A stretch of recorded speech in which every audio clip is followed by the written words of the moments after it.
Tapi hakikatnya adalah saya cuma numpang.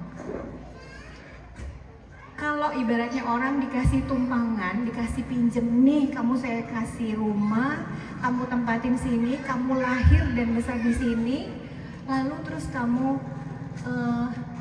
saya pinjemin semua-muanya, terus apakah kita kira-kira enak nggak? Mau buang sampah sembarangan, mau kotor, mau jorok, enak nggak? Itu sama manusia, tapi gimana dengan Allah? Jadi padahal nanti rumah kita, sertifikat tanah, mobil, perhiasan itu nggak dibawa.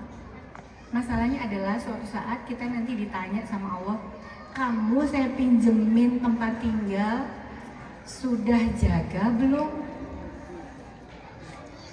Terus sampah kamu yang kamu hasilkan sendiri tiap hari itu kamu kemanain?